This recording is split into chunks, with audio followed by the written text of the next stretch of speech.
सारे पत्रकार साहबान का मैं स्वागत करदा। ਅਸੀਂ ਅੱਜ कैबिनेट ਦੇ ਵਿੱਚ कुछ महत्वपूर्ण फैसले शहरों के पिंडों के लोगों वास्ते अच्छे फैसले लिए।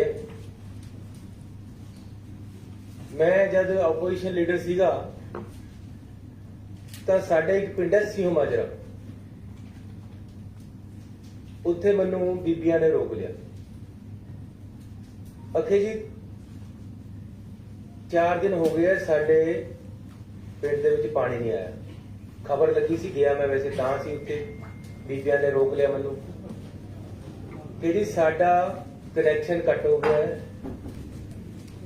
जिहड़ा साडा पिंड दा ट्यूबल है ਉਹਦਾ ਸਾਡਾ ਬਕਾਇਆ ਜਮਾ नहीं होया, इस करके साडा कनैक्शन कटिया गया। साडा तो पानी रुकिया होया, सानू नहाण ते औखे है।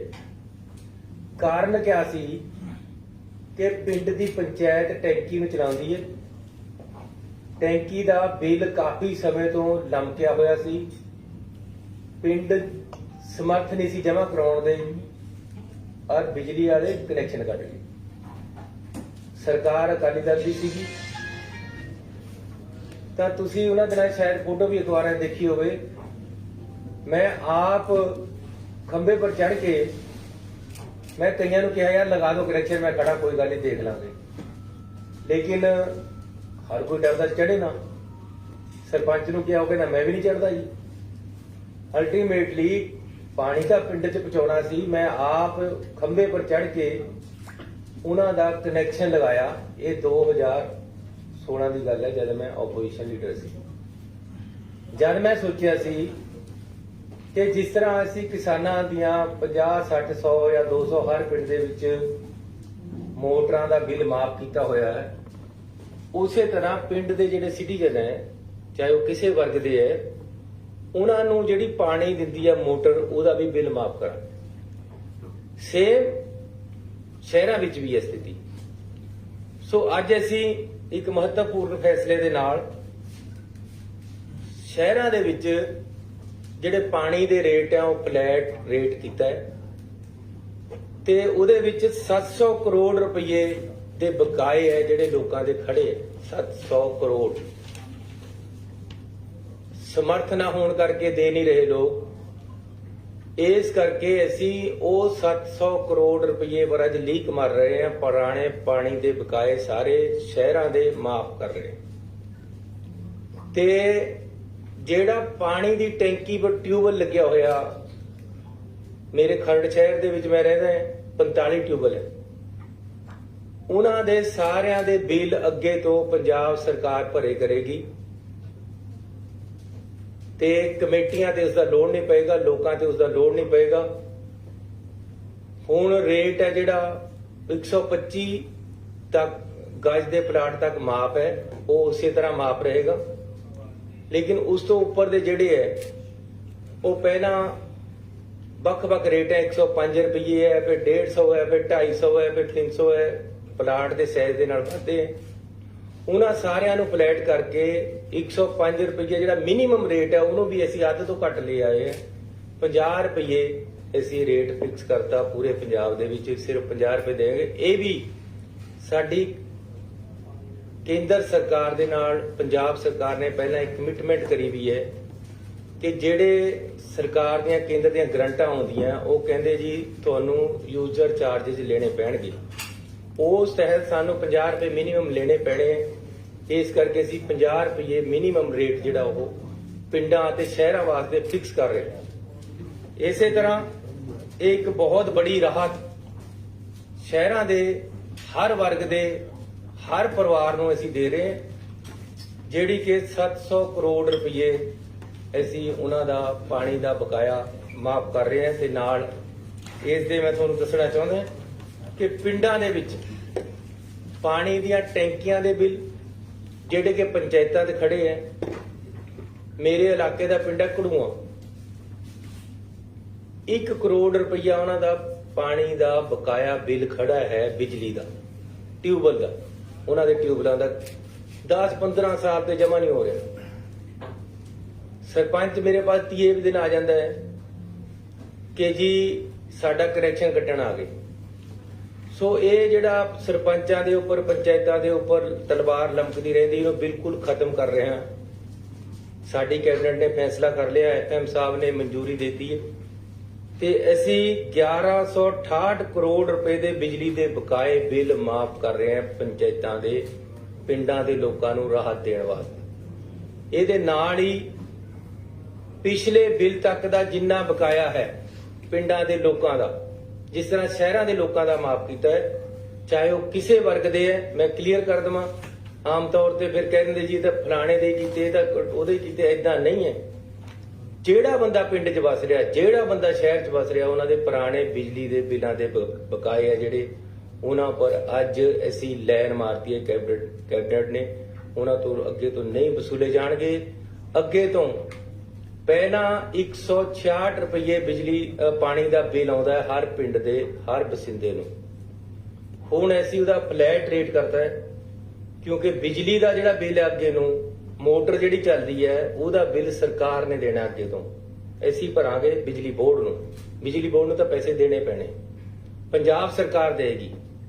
ਤੇ ਲੋਕਾਂ ਦਾ 166 ਤੋਂ ਘੱਟ ਕੇ ਸਿਰਫ ਉਹਨਾਂ ਦਾ ਅਸੀਂ ਖਰਚਾ ਕੈਲਕੂਲੇਟ ਕੀਤਾ ਹੈ ਕਿ ਪਿੰਡ ਦੇ ਵਿੱਚ ਇੱਕ ਬੰਦਾ ਮੋਟਰ ਚਲਾਉਂਦਾ, ਕਦੇ ਮੋਟਰ ਖਰਾਬ ਹੋ ਜਾਂਦੀ ਠੀਕ ਕਰਨੀ ਪੈਂਦੀ ਹੈ, ਕੋਈ ਲੀਕੇਜ ਹੋ ਜਾਂਦੀ ਛੋਟੀ ਮੋਟੀ, 50 ਰੁਪਏ, ਕਿਉਂਕਿ ਇਹ ਕੇਂਦਰ ਸਰਕਾਰ ਦਾ ਇੱਕ ਕਾਨੂੰਨ ਦੇ ਵਿੱਚ ਅਸੀਂ ਬੱਝੇ ਹੋਏ ਆ, ਸਾਨੂੰ ਲਾਉਣੇ ਪੈਂਦੇ ਆ।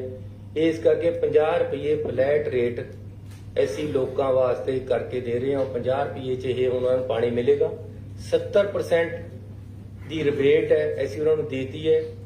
ਅੱਗੇ ਤੋਂ ਪੰਚਾਇਤ ਨੇ ਪੈਸੇ ਨਹੀਂ ਜਮ੍ਹਾਂ ਕਰਾਉਣੇ, ਬਿਜਲੀ ਦੇ ਸਰਕਾਰ ਉਹਨਾਂ ਨੂੰ ਦੇਗੀ। ਇਹ ਦੋ ਵੱਡੀਆਂ ਰਾਹਤਾਂ। ਮੈਂ ਧੰਨਵਾਦੀ ਹਾਂ ਆਪਣੀ ਕੈਬਨਿਟ ਦਾ, ਅਫਸਰ ਸਾਹਿਬਾਨ ਦਾ ਬੜੀ ਸੂਝ-ਬੂਝ ਦੇ ਨਾਲ, ਔਰ ਖਾਸ ਤੌਰ ਤੇ ਫਾਈਨਾਂਸ ਡਿਪਾਰਟਮੈਂਟ ਦਾ, ਜਿਹੜਾ ਕਈ ਸਾਡੇ ਵਿਰੋਧੀ ਕਹੀ ਜਾਂਦੇ ਖਜ਼ਾਨਾ ਖਾਲੀ ਹੈ ਜੀ, ਇਹ ਹੈ ਜੀ, ਉਹ ਹੈ ਜੀ। ਪੰਜਾਬ ਦਾ ਖਜ਼ਾਨਾ ਕਦੇ ਖਾਲੀ ਨਹੀਂ ਹੁੰਦਾ, ਨਾ ਅਸੀਂ ਖਾਲੀ ਹੋਣ ਦੇਣਾ, ਭਰਿਆ ਰਹੇਗਾ। ਔਰ ਅਸੀਂ ਪੰਜਾਬ ਦੇ ਲੋਕਾਂ ਨੂੰ ਸਹੀ ਪ੍ਰਸ਼ਾਸਨ ਔਰ ਸਹੀ ਸਹੂਲਤਾਂ ਜਿਹੜੀਆਂ ਉਹਨਾਂ ਦੀਆਂ ਬਣਦੀਆਂ, ਸਹੀ ਰੇਟਾਂ ਤੇ ਬਿਜਲੀ ਔਰ ਪਾਣੀ ਸੀਵਰੇਜ ਦੇਣ ਲਈ ਵਚਨਬੱਧ ਹੈ। ਸਹੀ ਔਰ ਪੜ੍ਹਾਈ ਹੈ ਜਿਹੜੀ ਉਹ ਵਧੀਆ ਕੁਆਲਿਟੀ ਐਜੂਕੇਸ਼ਨ ਦੇਣ ਲਈ ਵਚਨਬੱਧ ਹੈ, ਔਰ ਅਸੀਂ ਦੇਵਾਂਗੇ। ਇਸ ਲਈ ਇੱਕ ਫੈਸਲਾ, ਇਹ ਦੋ ਫੈਸਲੇ ਮੈਂ ਤੁਹਾਨੂੰ ਦੱਸੇ ਆ ਜਿਹੜੇ ਵੱਡੇ ਅੱਜ ਪੰਜਾਬ ਸਰਕਾਰ ਵੱਲੋਂ ਲਿੱਤੇ ਗਏ ਹੈ। ਇੱਕ ਹੋਰ ਫੈਸਲਾ ਹੈ ਜਿਹੜਾ ਅੱਜ ਅਸੀਂ ਵੱਡਾ ਲਿਆ ਹੈ ਕਿ ਪਿਛਲੀਆਂ ਸਰਕਾਰਾਂ ਨੇ ਫੈਸਲਾ ਕਰਤਾ ਸੀ ਕਿ ਜਿਹੜੇ IAS ਹੈ ਇਹ ਤਾਂ ਹੋਣਗੇ ਰੈਗੂਲਰ ਭਰਤੀ, A ਕਲਾਸ B ਕਲਾਸ ਹੋਣਗੇ ਰੈਗੂਲਰ ਭਰਤੀ, C ਕਲਾਸ ਰੈਗੂਲਰ। ਲੇਕਿਨ ਜਿਹੜਾ D ਕਲਾਸ ਹੈ ਜਿਹਦੇ ਵਿੱਚ ਚਪੜਾਸੀ, ਜਿਹਦੇ ਵਿੱਚ ਡਰਾਈਵਰ, ਜਿਹਦੇ ਵਿੱਚ ਬੇਲਦਾਰ, ਜਿਹਦੇ ਚ ਟੈਕਨੀਸ਼ੀਅਨ, ਜ਼ਿਆਦਾ ਗਿਣਤੀ ਜਿਹੜੇ ਬੰਦੇ ਨੇ +2 ਕੀਤੀ ਹੈ, BA ਤੱਕ ਇਹ ਰੁਕ ਗਿਆ, ਜਾਂ ਗਰੀਬ ਪਰਿਵਾਰਾਂ ਦੇ ਬੰਦੇ, ਮਿਡਲ ਕਲਾਸ ਦੇ ਬੰਦੇ ਜਿਨ੍ਹਾਂ ਨੂੰ ਨੌਕਰੀ ਨਹੀਂ ਮਿਲ ਰਹੀ, ਉਹਨਾਂ ਨੇ ਤਾਂ ਇਹੀ ਕੁਝ ਲੱਗਣਾ ਹੁੰਦਾ। ਉਹਨਾਂ ਦੀਆਂ ਜਿਹੜੀ ਭਰਤੀ ਹੈ ਉਹ ਆਊਟਸੋਰਸ ਕਰ ਦਿੱਤੀ ਸੀ। ਅਸੀਂ ਉਸ ਡਿਸੀਜਨ ਨੂੰ ਸਰਕਾਰ ਦੇ ਨੂੰ ਬਦਲ ਰਹੇ ਹਾਂ। ਹੁਣ ਕੀ ਕਰਤਾ ਸੀ ਕਿ ਜੇ ਚਪੜਾਸੀ ਰਿਟਾਇਰ ਹੋ ਗਿਆ ਤਾਂ ਪੋਸਟ ਵੀ ਨਾਲੇ ਖਤਮ ਹੋ ਜਾਣੀ, ਅੱਗੇ ਇਹਨੂੰ ਭਰਤੀ ਹੋ ਨਹੀਂ ਕਰਨਾ। ਜੇ ਕਰਨਾ ਹੈ ਤਾਂ ਆਊਟਸੋਰਸ ਕਰਨਾ ਹੈ। ਆਊਟਸੋਰਸ ਕਿੰਨਾ, 5000 7000 ਜਾਂ 10000, ਇਹਦੇ ਚ ਕਿਤੇ ਗੁਜ਼ਾਰਾ ਹੁੰਦਾ? ਜਿਸ ਤੋਂ ਕੰਮ ਲੈਣਾ ਹੈ ਉਹਦਾ ਪਰਿਵਾਰ ਵੀ ਪੜਨਾ ਚਾਹੀਦਾ। ਇਹ ਸਰਕਾਰ ਦੀ ਜ਼ਿੰਮੇਵਾਰੀ ਹੈ ਕਿ ਜਿਸ ਤੋਂ ਕੰਮ ਲੈਣਾ ਹੈ ਸਰਕਾਰ ਨੇ, ਜਾਂ ਜਿਹੜਾ ਕਿਤੇ ਕੋਈ ਕੰਮ ਕਿਸੇ ਦੇ ਘਰ ਕਰ ਰਿਹਾ ਜਾਂ ਕਿਸੇ ਦੀ ਦੁਕਾਨ ਤੇ ਕਰ ਰਿਹਾ, ਕਿਸੇ ਦੇ ਇੰਡਸਟਰੀ ਦੇ ਵਿੱਚ ਕਰ ਰਿਹਾ, ਉਹਨੂੰ ਗੁਜ਼ਾਰੇ ਜੋਗੇ ਪੈਸੇ ਮਿਲਣ, ਇਹ ਸਰਕਾਰ ਦੀ ਜ਼ਿੰਮੇਵਾਰੀ ਹੈ। ਅਸੀਂ ਇੰਸ਼ੋਰ ਕਰਨਾ ਹੈ। ਲੇਕਿਨ ਜੇ ਅਸੀਂ ਆਪ ਇਸ ਤਰ੍ਹਾਂ ਕਰਾਂਗੇ ਕਿ ਆਊਟਸੋਰਸ ਦੇ ਬੰਦੇ ਰੱਖਾਂਗੇ, ਸਾਰੀ ਉਮਰ ਉਹਨਾਂ ਦੇ ਤਲਵਾਰ ਲਟਕਦੀ ਰਹਿੰਦੀ ਜਦ ਤੱਕ ਨੌਕਰੀ ਕਰਦੇ ਰਹਿੰਦੇ ਕਿ ਅੱਜ ਕੱਟ ਤੇ ਕੱਲ ਕੱਟ ਤੇ ਜਦ ਮਰਜ਼ੀ ਕੱਢ ਦੋ। ਇਹ ਸਿਸਟਮ ਨੂੰ ਅਸੀਂ ਖਤਮ ਕਰ ਰਹੇ ਹਾਂ। ਅਸੀਂ ਫੈਸਲਾ ਕਰ ਲਿਆ ਕਿ ਕਲਾਸ D ਦੀਆਂ ਪੋਸਟਾਂ ਵੀ ਰੈਗੂਲਰ ਭਰਤੀ ਹੋਣਗੀਆਂ ਤੇ ਅਸੀਂ ਹੁਣੇ ਇਹਨਾਂ ਨੂੰ ਭਰਤੀ ਸ਼ੁਰੂ ਕਰਾਂਗੇ। ਇਹਨਾਂ ਦੀ ਜਿੰਨੀਆਂ ਪੋਸਟਾਂ ਖਾਲੀ ਹੈ ਉਹ ਭਰਾਂਗੇ। ਗਰੀਬ ਆਦਮੀ ਨੂੰ ਵੀ, ਮਿਡਲ ਕਲਾਸ ਦੇ ਆਦਮੀ ਨੂੰ ਵੀ ਉਨਾ ਹੀ ਹੱਕ ਹੈ डी क्लास के अफसर या कर्मचारी ਨੂੰ भी उन्ना ही हक है जिन्ना IAS अफसर ਨੂੰ है जिन्ना अफसरां ਨੂੰ है कि जे अफसर रेगूलर भर्ती हुंदा ਤਾਂ ड्राइवर भी रेगूलर भर्ती होना चाहिए। ये ਅਸੀਂ फैसला किया। इस दे नाल ही मैं ਤੁਹਾਨੂੰ बेनती करना चाहता है कि कैबिनेट ने अज बड़ा सीरियस व्यू लिया है ਜਿਹੜਾ BSF ਤੇ CRP केंद्र सरकार ने ਤੁਹਾਨੂੰ पता है कि ਉਹਦਾ दायरा 50 किलोमीटर कर ਦਿੱਤਾ है। कैबिनेट कुछ दिनों ਦੇ ਵਿੱਚ ਦੁਬਾਰੇ ਇਸ ਤੇ ਸਪੈਸ਼ਲ ਅਸੀਂ कैबिनेट मीटिंग बुला रहे। ਅਸੀਂ ਇਸ ਗੱਲ ਤੋਂ ਬਿਲਕੁਲ ਖਿਲਾਫ ਹੈ कि इस तरह के फैसले पंजाब सरकार राज की सरकार ਜਿਹੜੀ ਰਾਜ ਵਿੱਚ ਇਹ लागू ਕੀਤੇ ਜਾ ਰਹੇ ਉਹਨਾਂ ਤੋਂ ਪੁੱਛੇ ਬਿਨਾਂ नहीं ले जाने चाहिए, विदाउट कंसल्टेशन नहीं रहने चाहिए। और ਜਿਹੜਾ लॉ एंड ऑर्डर है वो स्टेट सब्जेक्ट है। ऐसी सक्षम है पंजाब सरकार, सक्षम है जे पंजाब सरकार दी पंजाब दी पुलिस अतवाद खत्म कर सकती है ਤਾਂ ਇਹ सक्षम है कि किसी भी घटना ਨੂੰ ਹੋਣ ਤੋਂ रोक सकती है। और ऐसी हर तरह की लड़ाई देश वास्ते, कौम वास्ते, अपने सूबे की तरक्की वास्ते, लॉ एंड ऑर्डर मेनटेन करने वास्ते करने ਨੂੰ तैयार है और ऐसी सक्षम है। इस करके 15 किलोमीटर से 50 किलोमीटर करना किसी तरह भी जायज नहीं है। ऐसी इसका विरोध करते बिल्कुल क्लीयर शब्दों के विच कैबिनेट मीटिंग बुलाई है। मैं चिट्ठी लिखी है, FM साडे होम मिनिस्टर साहब है, इन्होंने होम मिनिस्टर ਨੂੰ चिट्ठी लिखी है, कैबिनेट ਦੇ ਵਿੱਚ ਗੱਲ ਕਰਕੇ पास करांगे। जरूरत पई ਤਾਂ ऑल पार्टी मीटिंग करांगे, बाकी पार्टियां ਨੂੰ भी ਨਾਲ ਲੈ ਕੇ ਚੱਲਾਂਗੇ। ਇਹ ਸਾਰੇ ਪੰਜਾਬ ਦੀ ਲੜਾਈ ਹੈ, ਕੱਲੀ ਕਿਸੇ ਇੱਕ ਪਾਰਟੀ ਦੀ ਜਾਂ ਕੱਲੇ ਕਿਸੇ ਸਰਕਾਰ ਦੀ ਲੜਾਈ ਨਹੀਂ ਹੈ। ਇਸ ਕਰਕੇ ਜੇ ਜ਼ਰੂਰਤ ਪਈ ਨਹੀਂ ਹੋਏਗਾ ਤਾਂ ਸਪੈਸ਼ਲ ਵਿਧਾਨ ਸਭਾ ਦਾ ਸੈਸ਼ਨ ਵੀ ਇਸ ਮੁੱਦੇ ਤੇ ਸੱਦਿਆ ਜਾਏਗਾ। ਨਾਲ ਹੀ ਮੈਂ ਸੁਖਬੀਰ ਬਾਦਲ ਜੀ ਦੀ ਇੱਕ ਪ੍ਰੈਸ ਕਾਨਫਰੰਸ ਦੇਖੀ ਹੈ, ਮੈਂ ਉਹਨਾਂ ਨੂੰ ਬੇਨਤੀ ਕਰਨਾ ਚਾਹੁੰਦਾ ਕਿ ਸੈਂਸਿਟਿਵ ਇਸ਼ੂ ਹੈ, ਪੂਰੇ ਸੂਬੇ ਦੀ ਗੱਲ ਹੈ। ਸੂਬੇ ਦੀ ਜਿਹੜੀ ਜੋ ਇਹਦੇ ਕਨਸਟੀਟਿਊਸ਼ਨਲ ਰਾਈਟ ਹੈ, ਸਟੇਟ ਐਂਡ ਸੈਂਟਰਲ ਸਟੇਟ ਦੇ ਰਿਲੇਸ਼ਨ ਹੈ, ਜੋ ਫੈਡਰਲ ਸਿਸਟਮ ਸਾਡਾ ਕਨਸਟੀਟਿਊਸ਼ਨ ਸਾਨੂੰ ਦਿੰਦਾ ਹੈ, ਉਸ ਦੇ ਅਧਿਕਾਰਾਂ ਦੀ ਗੱਲ ਹੈ। ਇਸ ਕਰਕੇ ਇਸ ਨੂੰ ਭੜਕਾਊ ਸ਼ਬਦਾਂ ਦੇ ਵਿੱਚ ਨਾ ਕਰੋ। ਅਸੀਂ ਪੰਜਾਬ ਦੇ ਵਿੱਚ ਅਮਨ ਸ਼ਾਂਤੀ ਬਹਾਲ ਕਰਨਾ ਸਰਕਾਰ ਦੀ ਜ਼ਿੰਮੇਵਾਰੀ ਹੈ, ਅਸੀਂ ਉਸ ਤੇ ਖੜੇ ਹਾਂ। ਕਿਸੇ ਤਰ੍ਹਾਂ ਵੀ ਅਸੀਂ ਅਮਨ ਸ਼ਾਂਤੀ ਭੰਗ ਨਹੀਂ ਹੋਣ ਦੇਵਾਂਗੇ। ਜਿਸ ਤਰ੍ਹਾਂ ਦੇ ਉਹਨਾਂ ਨੇ ਉਹਦੀ ਪ੍ਰੈਸ ਕਾਨਫਰੰਸ ਕੀਤੀ ਹੈ ਕਿ ਜੀ ਹਰਮੰਦਰ ਸਾਹਿਬ ਦੇ ਵਿੱਚ ਉਹ ਆ ਕੇ ਵੜ ਜਾਣਗੇ, ਇਹ ਤਾਂ ਹਰਮੰਦਰ ਸਾਹਿਬ ਦੇ ਵਿੱਚ ਬਾੜਦੇ ਜੀ, ਇਹ ਤਾਂ ਚੰਨੀ ਨੇ ਉੱਥੇ ਦੇਤਾ ਜੀ। ਉਹ ਯਾਰ ਸਾਨੂੰ ਤਾਂ ਅਗਲੇ ਨੇ ਪੁੱਛਿਆ ਨਹੀਂ, ਇੱਕ ਆਰਡਰ ਕੱਢ ਕੇ ਅਖਬਾਰਾਂ 'ਚੋਂ ਪਤਾ ਲੱਗਿਆ ਕਿ ਇਹ ਆਰਡਰ ਨਿਕਲ ਗਿਆ। ਇਸ ਕਰਕੇ ਇਸ ਤਰ੍ਹਾਂ ਦੀ ਭੜਕਾਹਟ ਸੂਬੇ ਦੇ ਵਿੱਚ ਪਾਉਣ ਦੀ ਜ਼ਰੂਰਤ ਨਹੀਂ ਹੈ। ਸੁਖਬੀਰ ਬਾਦਲ ਜੀ, ਮੈਂ ਤੁਹਾਨੂੰ ਰਿਕੁਐਸਟ ਕਰਾਂਗਾ ਕਿ ਅਸੀਂ ਪਹਿਲਾਂ ਬਹੁਤ ਅੱਤਵਾਦ ਭੋਗ ਚੁੱਕੇ, ਬੜਾ ਨੁਕਸਾਨ ਕੀਤਾ ਹੈ। ਅਕਾਲੀ ਦਲ ਉਸ ਦਾ ਜ਼ਿੰਮੇਵਾਰ ਹੈ ਜਿਹੜਾ ਪੰਜਾਬ ਦੇ ਵਿੱਚ ਪਹਿਲਾਂ ਅੱਤਵਾਦ ਆਇਆ। ਇਹਨਾਂ ਲੋਕਾਂ ਨੇ ਮਰਜੀਵੜੇ ਤਿਆਰ ਕਰਕੇ, ਇਹਨਾਂ ਲੋਕਾਂ ਨੇ ਪਤਾ ਨਹੀਂ ਕਿਆ ਕਿਆ ਕੀਤਾ ਕਿ ਸਾਡੇ ਪੰਜਾਬ ਦੀ ਬਹੁਤ ਜਵਾਨੀ ਦਾ ਕਾਣ ਹੋਇਆ।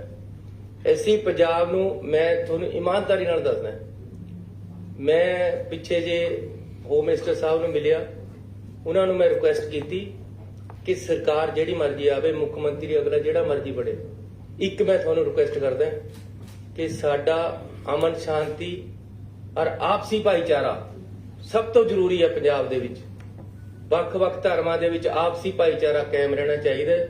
ਜਾਤ ਬਰਾਦਰੀ ਜਾਂ ਧਰਮਾਂ ਦੇ ਨਾਮ ਤੇ ਸਾਡੇ ਬੰਦਿਆਂ ਨੂੰ ਏਕਤਾ ਹੋਣੀ ਜ਼ਰੂਰੀ ਹੈ। ਇਹਦੇ ਵਿੱਚ ਜੇ ਕੋਈ ਭੜਾਟ ਕਰਦਾ, ਉਹ ਪੰਜਾਬ ਦਾ ਦੁਸ਼ਮਣ ਹੈ, ਉਹ ਦੇਸ਼ ਦਾ ਦੁਸ਼ਮਣ ਹੈ। ਇਸ ਕਰਕੇ ਸੁਖਬੀਰ ਬਾਦਲ ਜੀ ਅਨਨੈਸੈਸਰੀਲੀ ਬਿਨਾਂ ਮਤਲਬ ਤੇ ਹਰਮੰਦਰ ਸਾਹਿਬ ਦੇ ਵਿੱਚ ਵੜ ਜੇਗੀ ਆ ਕੇ ਦੁਰਗਿਆਣਾ ਮੰਦਿਰ 'ਚ, ਇਹ ਕਿਆ ਮਤਲਬ ਹੈ ਗੱਲਾਂ ਕਰਨ ਦਾ? ਲੜਾਈ ਹੈਗੀ ਹੈ ਫੈਡਰਲ ਸਿਸਟਮ ਦੀ, ਲੜਾਈ ਹੈ ਪੰਜਾਬ ਦੇ ਅਧਿਕਾਰਾਂ ਦੀ, ਲੜਾਈ ਹੈ ਲਾਅ ਐਂਡ ਆਰਡਰ ਦੀ। ਔਰ ਸਰਕਾਰ ਪੰਜਾਬ ਦੀ ਇਸ ਨਾਲ ਪੂਰੀ ਤਰੀਕੇ ਦੇ ਨਾਲ ਕੇਂਦਰ ਸਰਕਾਰ ਨਾਲ ਇਤਫਾਕ ਨਹੀਂ ਰੱਖਦੀ ਕਿ ਜੀ ਇਹਨੂੰ 15 ਕਿਲੋਮੀਟਰ ਤੋਂ 50 ਕਿਲੋਮੀਟਰ ਕਰ ਦਿੱਤਾ ਜਾਵੇ। ਕੋਈ ਜ਼ਰੂਰਤ ਨਹੀਂ ਹੈ। ਮੈਨੂੰ ਇਹ ਕਿਹਾ ਗਿਆ ਜੀ ਡਰੋਨ ਆਉਂਦੇ ਆ ਉਧਰ ਤੇ ਉਹਨਾਂ ਦੀ ਰੇਂਜ 50 ਕਿਲੋਮੀਟਰ ਹੈ। ਐਂ ਤਾਂ ਉਧਰ ਤੇ ਜਹਾਜ਼ ਵੀ ਆਉਂਦੇ ਆ, ਉਹਨਾਂ ਦੀ ਰੇਟ 200 ਕਿਲੋਮੀਟਰ ਹੈ। ਦਿੱਲੀ ਤੱਕ ਜਾਂਦੀ ਹੈ 250 ਕਿਲੋਮੀਟਰ ਤੱਕ। ਉਧਰ ਤੇ ਹੈਲੀਕਾਪਟਰ ਵੀ ਆ ਸਕਦਾ ਹੈ, ਉਹਦੀ ਰੇਂਜ ਉਸ ਤੋਂ ਵੀ ਜ਼ਿਆਦਾ ਹੁੰਦੀ ਹੈ। ਫਿਰ ਡਰੋਨ ਨੂੰ ਜੇ ਰੋਕਣਾ 5 ਕਿਲੋਮੀਟਰ 'ਚ ਰੋਕ ਲਓ ਨਾ ਜਿੱਥੇ ਬੈਠੇ ਹੋ। 50 ਕਿਲੋਮੀਟਰ ਤੱਕ ਕਰਕੇ ਰੋਕਣ ਦੀ ਕੀ ਲੋੜ ਹੈ? ਇੱਧਰ ਸਾਡੀ ਪੁਲਿਸ ਬੈਠੀ ਹੈ, ਅਸੀਂ ਰੋਕਾਂਗੇ। ਜੋ ਸਾਡੀ ਡਿਊਟੀ ਅਸੀਂ ਕਰਾਂਗੇ, ਜੋ ਕੇਂਦਰ ਦੀ ਡਿਊਟੀ ਹੈ ਉਹ ਕੇਂਦਰ ਆਪਣੇ ਦਾਇਰੇ ਵਿੱਚ ਰਹਿ ਕੇ ਕਰੇ। ਇੰਨੀਆਂ ਇੱਕ ਮੈਂ ਹੋਰ ਬੇਨਤੀ ਕਰਨੀ ਹੈ ਕਿ ਅੱਜ ਕੈਬਨਿਟ ਨੇ ਫੈਸਲਾ ਲਿਆ ਹੈ ਕਿ ਮੱਖੂ ਪੱਟੀ ਰੇਲ ਲਿੰਕ ਹੈ ਜਿਹੜੀ, ਉਹਦਾ ਮੁਆਵਜ਼ਾ ਜਿਹੜਾ ਉੱਥੇ ਜ਼ਮੀਨ ਅਕਵਾਇਰ ਹੋਣੀ ਹੈ ਉਹ ਪੰਜਾਬ ਸਰਕਾਰ ਬੜੀ ਛੇਤੀ ਉਹਦਾ ਮੁਆਵਜ਼ਾ ਦੇ ਕੇ ਅੱਜ ਫੈਸਲਾ ਲੈ ਲਿਆ ਕਿ ਮੁਆਵਜ਼ਾ ਦਿੱਤਾ ਜਾਵੇ। ਮੁਆਵਜ਼ਾ ਦੇ ਕੇ ਜ਼ਮੀਨ ਅਸੀਂ ਬੜੀ ਛੇਤੀ ਉਹਨਾਂ ਨੂੰ ਕੇਂਦਰ ਸਰਕਾਰ ਨੂੰ ਰੇਲਵੇ ਨੂੰ ਆਪ ਖਰੀਦ ਕੇ ਦੇਵਾਂਗੇ ਤਾਂ ਕਿ ਇਹ ਜਿਹੜਾ ਰੇਲ ਲਿੰਕ ਹੈ ਜਿਹਦੇ ਨਾਲ ਪੂਰਾ ਦੇਸ਼ ਨਾਲ ਅਸੀਂ ਜੁੜਨਾ, ਜਿਹਦੇ ਨਾਲ ਪੰਜਾਬ ਦੀ ਇਕਨੋਮੀ ਦੇ ਉੱਪਰ ਬਹੁਤ ਬੜਾ ਫਾਇਦੇਮੰਦ ਅਸਰ ਹੋਣਾ, ਇਹ ਵੀ ਅਸੀਂ ਅੱਜ ਫੈਸਲਾ ਕੀਤਾ ਕਿ ਤੁਰੰਤ ਅਸੀਂ ਦੇ ਦੀ। ਤੁਹਾਡਾ ਬਹੁਤ ਬਹੁਤ ਧੰਨਵਾਦ। ਸੀਐਮ ਸਾਹਿਬ ਇਹ ਕਿਹਾ ਜਾ ਰਿਹਾ ਹੈ ਕਿ ਕੈਪਟਨ ਅਮਰਿੰਦਰ ਸਿੰਘ ਕੇਂਦਰ ਨੂੰ ਫਾਈਲਾਂ ਦੇ ਆਏ ਨੇ ਜਿਹੜੀਆਂ ਕੋਈ ਮੰਤਰੀਆਂ ਦੇ ਖਿਲਾਫ ਜਾਂ ਸੀਐਮ ਦੇ ਖਿਲਾਫ, ਇਸ ਕਰਕੇ ਯਾਰ ਜੇ ਇਹਦੇ ਨਾਲ ਸੰਬੰਧਿਤ ਗੱਲ ਕਰੋ ਜਿਹੜੀਆਂ ਮੈਂ 4 ਗੱਲਾਂ ਕੀਤੀਆਂ। ਜਿਹੜਾ ਡੀ ਕਲਾਸ 4th ਕਲਾਸ ਨੂੰ ਕਿਹਾ ਤੁਸੀਂ ਵੀ ਹੁਣ ਰੈਗੂਲਰ ਭਰਤੀ ਕਰਾਂਗੇ, ਜਿਹੜੇ ਪਹਿਲਾਂ ਤੁਸੀਂ ਭਰਤੀ ਕੀਤੀ ਹੋਈ ਉਹ ਫਿਰ ਰੈਗੂਲਰ ਸਮਝੇ ਜਾਣਗੇ। ਜਿਹੜੇ ਕੱਚੇ ਕਰਮਚਾਰੀ ਨੇ ਜੀ, ਜਿਹੜੇ ਪਹਿਲਾਂ ਸੁਣੋ, ਐਸੇ ਹੀ ਕੱਚੇ ਕਰਮਚਾਰੀਆਂ ਦੀ ਪਾਲਿਸੀ ਲੈ ਕੇ ਆ ਰਹੇ, ਉਹਨਾਂ ਨੂੰ ਪੱਕੇ ਕਰਨ ਦੀ ਬੜੀ ਛੇਤੀ ਆ ਜਾਏਗੀ। ਸਾਡੇ ਵੱਲੋਂ ਦਿਨ ਰਾਤ ਮਿਹਨਤ ਔਰ ਕੋਸ਼ਿਸ਼ ਕੀਤੀ ਜਾ ਰਹੀ ਇੰਪਲਾਈਜ਼ ਨੂੰ ਜ਼ਿਆਦਾ ਤੋਂ ਜ਼ਿਆਦਾ ਅਕੋਮੋਡੇਟ ਕਰਨ ਦੀ। ਆਪਣੇ ਵਿੱਤ ਦੇ ਅਨੁਸਾਰ ਅਸੀਂ ਜੋ ਜ਼ਿਆਦਾ ਤੋਂ ਜ਼ਿਆਦਾ ਕਰ ਸਕਦੇ ਉਹ ਕਰਾਂਗੇ। ਸੀਐਮ ਸਾਹਿਬ ਜਿਹੜੇ 4th ਕਲਾਸ ਪਹਿਲਾਂ ਰੱਖੇ ਹੋਏ ਆਪਾਂ ਉਹ ਸਿਸਟਮ ਲਿਆਵਾਂਗੇ ਜੀ, ਉਹਦੇ ਜਿਹੜੇ ਪੱਕੇ ਹੋ ਸਕਦੇ ਉਹਨਾਂ ਨੂੰ ਪੱਕੇ ਕਰਾਂਗੇ। ਅਸੀਂ ਇੱਕ ਆਪਣੀ ਧਾਰਨਾ ਬਣਾਤੀ ਹੈ ਕਿ ਜਿਹੜੀ ਇਹ ਪਿਛਲੀ ਸਰਕਾਰਾਂ ਦੇ ਵਿੱਚ ਹੋਇਆ ਕਿ ਜੀ ਤੁਸੀਂ ਕਲਾਸ ਡੀ ਨੂੰ ਹੀ ਪੱਕੇ ਭਰਤੀ ਨਹੀਂ ਕਰਨਾ, ਇਹ ਅਸੀਂ ਇਸ ਨੂੰ ਗਲਤ ਕਰਾਰ ਦੇ ਕੇ ਅੱਗੇ ਤੋਂ ਪੱਕੇ ਭਰਤੀ ਸੀਐਮ ਸਾਹਿਬ ਡੀ ਤੋਂ ਇਲਾਵਾ ਹੋਰ ਵੀ ਕੱਚੇ ਮੁਲਾਜ਼ਮ ਨੇ ਜਿਹੜੇ ਸਿੱਖਿਆ ਭਾਗ ਨਹੀਂ, ਮੈਂ ਇਹ ਨਹੀਂ ਕਿਹਾ ਕਿ ਕਲਾਸ ਡੀ ਨੂੰ ਅਸੀਂ ਪੱਕਾ ਕਰ ਰਹੇ ਹਾਂ। ਬਾਕੀਆਂ ਬਾਰੇ ਚ ਅਸੀਂ ਇੱਕ ਐਕਟ ਲੈ ਕੇ ਆ ਰਹੇ ਹਾਂ, ਉਹਨਾਂ ਸਾਰਿਆਂ ਨੂੰ ਜਿੰਨਾ ਅਸੀਂ ਆਪਣੇ ਵਿੱਤ ਦੇ ਅਨੁਸਾਰ ਪੱਕਾ ਕਰ ਸਕਦੇ ਕਰਨ ਦਾ ਤੁਹਾਨੂੰ ਬੜੀ ਛੇਤੀ ਕਾਨੂੰਨ ਲੈ ਕੇ ਆਵਾਂਗੇ। ਜਿਸ ਤਰ੍ਹਾਂ ਕਿ ਪ੍ਰਾਈਵੇਟ ਬਿਲਡਰ ਆਪਣੇ ਮਨਮਰਜ਼ੀ ਦੇ ਹਿਸਾਬ ਨਾਲ ਰੇਟ ਵੱਧ, ਪਾਣੀ ਦਾ ਵੀ ਵੱਧ ਲੈਂਦੇ ਨੇ, ਬਿਜਲੀ ਦਾ ਵੀ ਵੱਧ ਲੈਂਦੇ ਨੇ, ਕਿ ਉਹਨਾਂ ਤੇ ਵੀ ਕੋਈ ਲਗਾਮ ਹੋਏਗੀ? ਫਿਲਹਾਲ ਅਸੀਂ ਆਪਣਾ ਜਿਹੜਾ ਸਰਕਾਰੀ ਰੇਟ ਹੈ ਉਹ ਫਿਕਸ ਕਰ ਦਿੱਤਾ ਹੈ। ਜ਼ਿਆਦਾਤਰ ਪਾਣੀ ਸਰਕਾਰੀ ਹੀ ਦਿੱਤਾ ਜਾਂਦਾ ਹੈ। ਜਿਹੜਾ ਪ੍ਰਾਈਵੇਟ ਵਾਲੇ ਹੈ ਉਹ ਆਪਸ ਦੇ ਵਿੱਚ ਸੁਸਾਇਟੀਆਂ ਬਣਾ ਕੇ ਚੱਲਦੇ ਆ, ਉਹ ਉਹਨਾਂ ਦੇ ਆਪਣੇ ਰੇਟ ਹੈ। ਉਹਨਾਂ ਬਾਰੇ ਚ ਇਹਦੇ ਬਾਰੇ ਐਸੀ ਕੋਈ ਹੋ ਨਹੀਂ। ਸੀਐਮ ਸਾਹਿਬ ਰਾਜਮੀਤ ਜੀ ਦੱਸੋ ਸਰ, ਟੋਟਲ ਤੁਹਾਡੀ ਫਾਈਨੈਂਸ਼ੀਅਲ ਲਾਇਬਿਲਿਟੀ ਕਿੰਨੀ ਬਣ ਜਾਏਗੀ ਜੇ ਪਿਛਲਾ ਬਕਾਇਆ ਤੇ ਅਗਲਾ ਫਲੈਟ ਰੇਟ ਕਰਨ ਨਾਲ ਟੋਟਲ ਤੁਹਾਡਾ ਅਮਾਉਂਟ ਸਰਕਾਰ ਤੇ ਕਿੰਨਾ ਵੱਡਾ ਹੈ? ਦੇਖੋ, ਵਿੱਤ ਮੰਤਰੀ ਜੀ ਬੈਠੇ ਹੈ, ਅਸੀਂ ਹਰ ਚੀਜ਼ ਨੂੰ ਨਾਪ ਤੋਲ ਕੇ ਕਰ ਰਹੇ ਹਾਂ। ਕਿਸ ਤਰੀਕੇ ਦੇ ਨਾਲ ਸਰਕਾਰ ਨੂੰ, ਪਬਲਿਕ ਨੂੰ ਸਹੀ ਤਰੀਕੇ ਦੇ ਨਾਲ ਚਲਾਇਆ ਜਾ ਸਕਦਾ, ਕਿਸ ਤਰੀਕੇ ਦੇ ਨਾਲ ਪਬਲਿਕ ਨੂੰ ਸਹੀ ਰਾਹ ਦੇ ਦਿੱਤੀ ਜਾ ਸਕਦੀ ਹੈ। ਐਸੀ ਕੋਈ ਵੀ ਗੱਲ ਆਪਣੇ ਵਿੱਤ ਤੋਂ ਬਾਹਰ ਨਹੀਂ ਕਰਦੇ। ਬਹੁਤ ਸਕਰੂਟਨੀ ਕਰਕੇ, ਬਹੁਤ ਸਟੱਡੀ ਕਰਕੇ ਇਹ ਰਾਹਤਾਂ ਦਿੱਤੀਆਂ ਜਾ ਰਹੀਆਂ। ਇਹ ਬਣਦੀਆਂ ਸੀ, ਪਿਛਲੀ ਸਰਕਾਰ ਨੇ ਨਹੀਂ ਦਿੱਤੀਆਂ, ਕਿਸੇ ਨੇ ਪਿਛਲੀਆਂ ਸਰਕਾਰਾਂ ਨੇ। ਸੀਐਮ ਸਾਹਿਬ ਸਰ ਜੀ, ਇਹ ਪੰਜਾਬ ਸਰਕਾਰ ਹੈ, ਪੈਸਾ ਸਾਡੇ ਕੋਲ ਹੈਗਾ, ਅਸੀਂ ਤਾਂ ਹੀ ਦਵਾਂਗੇ। ਸਰ, ਫਿਗਰ ਤੋਂ CM ਰਫ ਫਿਗਰ ਮੈਂ ਤੁਹਾਨੂੰ ਗਣਾਤੀ ਹੈ ਜੀ ਦੋਨੋਂ ਚੀਜ਼ਾਂ। 1100 ਕਰੋੜ ਸੇ 1166 ਕਰੋੜ ਇੱਕ ਦੱਸਿਆ, ਤੁਹਾਨੂੰ 700 ਕਰੋੜ ਇੱਕ ਦੱਸਿਆ। ਸੀਐਮ ਸਾਹਿਬ ਇਸ ਬਾਰੇ ਬੋਲਿਆ ਪਿੱਛੇ ਤੁਸੀਂ ਸੀਐਸਐਫ ਪੰਜਾਬ ਦੀਆਂ 3 ਜੇਲ੍ਹਾਂ ਚ ਲਗਾਈ ਸੀ, ਤੁਸੀਂ ਇਹ ਕਹਿ ਕੇ ਲਗਵਾਈ ਸੀ ਤੁਸੀਂ ਸਰਕਾਰ ਨੇ, ਤੁਹਾਡੀ ਸਰਕਾਰ ਨੇ ਕਿ ਸਾਡੇ ਕੋਲ ਸਿਕਿਉਰਿਟੀ ਦੇ ਇੰਤਜ਼ਾਮ ਨਹੀਂ ਪ੍ਰੋਪਰ ਹੋ ਪਾ ਰਹੇ, ਤੁਸੀਂ ਖੁਦ ਸੀਐਸਐਫ ਮੰਗਾਈ ਸੀ। ਐਸੀ ਨਹੀਂ ਮੰਗਾਈ ਤੁਸੀਂ, ਜੇ ਕੋਈ ਮੇਰੇ ਤੋਂ ਪਹਿਲਾਂ ਕਿਸੇ ਨੇ ਮੰਗਾਈ ਹੈ ਉਸ ਦੀ ਮੈਂ ਕੋਈ ਜ਼ਿੰਮੇਵਾਰੀ ਨਹੀਂ ਚੱਕਣਾ ਚਾਹੁੰਦਾ। ਲੇਕਿਨ ਮੈਂ ਇੱਕ ਗੱਲ ਕਹਿਣਾ ਚਾਹੁੰਦਾ ਕਿ ਪੰਜਾਬ ਸਰਕਾਰ ਸક્ષਮ ਹੈ ਆਪਣਾ ਲਾਅ ਐਂਡ ਆਰਡਰ ਮੇਨਟੇਨ ਕਰਨ ਨੂੰ। ਪਹਿਲਾਂ ਵੀ ਪੰਜਾਬ ਸਰਕਾਰ ਨੇ ਕੀਤਾ। ਜੇ ਸਾਨੂੰ ਲੋੜ ਹੋਏਗੀ ਤਾਂ ਅਸੀਂ ਜ਼ਰੂਰ ਕੇਂਦਰ ਸਰਕਾਰ ਕੋਲ ਚਲਾਵਾਂਗੇ। ਜਦ ਸਾਨੂੰ ਲੋੜ ਹੋਏਗੀ ਜਦ ਭੇਜਣ, ਇਸ ਤਰ੍ਹਾਂ ਇਹ ਜਿਹੜਾ ਕਰਨਾ ਆਪਣੇ ਆਪ ਤੇ ਸੀਐਮ ਸਾਹਿਬ ਤੁਸੀਂ ਕਿਹਾ ਕਿ ਪੰਜਾਬ ਤੁਸੀਂ ਕਿਹਾ ਕਿ ਪੰਜਾਬ ਦਾ ਖਜ਼ਾਨਾ ਖਾਲੀ ਨਹੀਂ ਹੈ। ਇਹ ਇਹਨਾਂ ਨੂੰ ਗੱਲ ਕਰ ਲੈਣ ਦਿਓ। ਐਫਐਮ ਸਾਹਿਬ ਬੈਠੇ ਕਿ ਪੰਜਾਬ ਰੈਵਨਿਊ ਸਰਪਲਸ ਸਟੇਟ ਹੋ ਇਹ ਗਿਆ। ਇੱਕ ਮਿੰਟ ਇਹਨਾਂ ਨੂੰ ਗੱਲ ਕਰ ਲੈਣ ਦਿਓ। ਸਰ ਪਾਰਟੀ ਪ੍ਰਧਾਨ ਨਵਜੋਤ ਸਿੰਘ ਸਿੱਧੂ ਨੇ ਇੱਕ ਵਾਰ ਫੇਰ ਸਵਾਲ ਉਠਾਇਆ ਗਵਰਨਮੈਂਟ ਦੀ ਫੰਕਸ਼ਨਿੰਗ ਤੇ। ਉਹਨਾਂ ਨੇ ਚਿੱਠੀ ਲਿਖੀ ਹੈ ਸੋਨੀਆ ਗਾਂਧੀ ਜੀ ਨੂੰ ਕਿ 13 ਪੁਆਇੰਟ ਏਜੰਡਾ ਲਾਗੂ ਕੀਤਾ ਜਾਏ, ਉਹਨੂੰ ਕਿਵੇਂ ਵੇਖਦੇ ਹੋ? ਦੇਖੋ ਹੁਣ ਮੈਂ ਇਹ ਕਿਤੇ ਰੁਕੇਗਾ ਆਖਰੀ ਕੰਮ? ਸਵਾਲ ਦਾ ਜਵਾਬ ਦੇ ਦੇਣਾ। 13 ਪੁਆਇੰਟ ਹੋਣ, 18 ਪੁਆਇੰਟ ਹੋਣ, 21 ਪੁਆਇੰਟ ਹੋ ਗਏ, 24 ਪੁਆਇੰਟ ਹੋਣ, ਜੋ ਏਜੰਡਾ ਹੈ ਐਸਸੀਓ ਇਨ ਬਿਨ ਲਾਗੂ ਕਰ ਰਹੇ हैं। ਕੋਈ ਵੀ ਪੁਆਇੰਟ ਬਾਹਰ ਨਹੀਂ ਰਹੇਗਾ। ਨਵਜੋਤ ਸਿੰਘ ਸਿੱਧੂ ਜੀ, ਜੇ ਤੁਹਾਨੂੰ ਲੱਗਦਾ ਹੈ ਕਿ ਕੋਈ ਸਾਡੇ 'ਚ ਫਰਕ ਹੈ, ਮੈਂ ਅਗਲੀ ਮੀਟਿੰਗ 'ਚ ਇੱਥੇ ਬਿਠਾ ਲਾਂਗਾ ਉਹਨਾਂ ਨੂੰ। ਏਕਤਾ ਦੇ ਨਾਲ ਸਾਰਾ ਕੁਝ ਚੱਲ ਰਿਹਾ ਹੈ ਹਰ ਸਿਸਟਮ ਦੇ ਵਿੱਚ। ਠੀਕ ਹੈ, ਉਹਨਾਂ ਨੇ ਇਸ਼ੂ ਉਠਾਏ ਹੈ ਔਰ ਐਸਸੀਓ ਇਸ਼ੂਜ਼ ਨੂੰ ਪਾਰਟੀ ਪ੍ਰਧਾਨ ਦਾ ਰਾਈਟ ਹੈ ਕਿ ਉਹ ਉਠਾਵੇ ਤੇ ਪਾਰਟੀ ਦੀ ਆਈਡੀਓਲੋਜੀ ਨੂੰ ਅਸੀਂ ਇੰਪਲੀਮੈਂਟ ਕਰਨਾ ਹੈ। ਪਾਰਟੀ ਸੁਪਰੀਮ ਹੈ। ਫਿਰ ਮੈਂ ਖਜ਼ਾਨਾ ਖਾਲੀ ਹੈ। ਮੇਰੀ ਆਈਡੀਓਲੋਜੀ ਇਹ ਹੈ, ਸੁਣ, ਮੇਰੀ ਆਈਡੀਓਲੋਜੀ ਇਹ ਹੈ, ਉਹ ਕਹਿੰਦਾ ਕਰਜ਼ਾ ਸਾਡੇ ਲਈ ਕੋਈ ਗੱਲ ਨਹੀਂ। ਇੱਕ ਉਹਨਾਂ ਦੇ ਉੱਪਰ ਵੀ ਹਾਈ ਕਮਾਂਡ ਹੈ, ਉਹ ਆਪਣੀ ਹਾਈ ਕਮਾਂਡ ਨੂੰ ਦੱਸ ਰਹੇ, ਸਾਨੂੰ ਵੀ ਦੱਸ ਰਹੇ ਨਾਲ। ਅਸੀਂ ਰਲ ਕੇ ਸਾਰੇ ਮੁੱਦੇ ਹੱਲ ਹੋ ਜਾਣੇ ਹੈ। ਇਹ ਗੱਲ ਤੁਹਾਨੂੰ ਮੈਂ ਦੱਸ ਦੇਣਾ ਅੱਜ ਕਿ ਘਰ ਘਰ ਦੇ ਵਿੱਚ ਚੱਲੀ ਗੱਲ, ਸਰਕਾਰ ਕਰੇਗੀ ਮਸਲੇ। Punjab revenue surplus